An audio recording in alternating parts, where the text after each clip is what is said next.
ରାକେଶ ମଙ୍ଗରାଜ।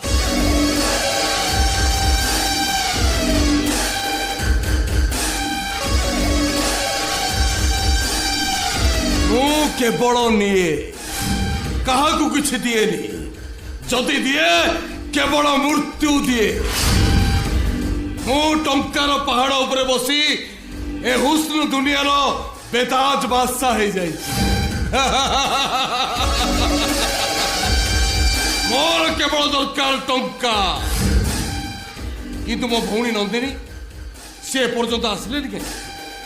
କିଛି ତ ଗୋଟେ ଅସୁବିଧା ହେଇଛି, ନହେଲେ ମୋ ଭଉଣୀ ଏପର୍ଯ୍ୟନ୍ତ ଆସିଲେନି କାହିଁକି? ମୋତେ ଆଉ ଫୋନ କରିବାକୁ ପଡିବନି ଭାଇ। ତମ ଭଉଣୀ ଆସି ତମ ପାଖରେ ପହଞ୍ଚି ସାରିଛି। ନନ୍ଦିନୀ ତୁ କଣ ହେଇଛୁ ତୋର? ଭାଇ ତମ କହିବା ଅନୁସାରେ ସେ ପରିବାର ସବୁ ଗହଣା ଆଉ ଟଙ୍କା ମୁଁ ଚୋରି କରି ନେଇକି ପଳେଇ ଆସିଛି। ଚାଲ ଭାଇ ଯେତେ ଶୀଘ୍ର ପାରିବା ଆମେ ଜାଗା ଛାଡି ଚାଲିଯିବା। କିନ୍ତୁ ନନ୍ଦିନୀ ଯଦି ବିକ୍ରମ ଆସି କିଛି ଅଘଟଣ ସୃଷ୍ଟି କରେ? ଓହୋ ଭାଇ ତା କଥା ତମେ ଛାଡ। ସେ ଅର୍ଜେଣ୍ଟ କାମରେ ଫ୍ୟାକ୍ଟ୍ରି ଯାଇଛି। ତା ଛଡା ମୋ ସ୍ୱାମୀ କଥା ଯଦି ମୁଁ ଚିନ୍ତା କରେ ମୁଁ ମୋ ଲକ୍ଷ୍ୟ ସ୍ଥଳରେ କେବେ ବି ପହଞ୍ଚି ପାରିବିନି। ବାଃ ନନ୍ଦିନୀ ବାଃ, ଏଇ ତାର ତମ ଅସଲ ପରିଚୟ।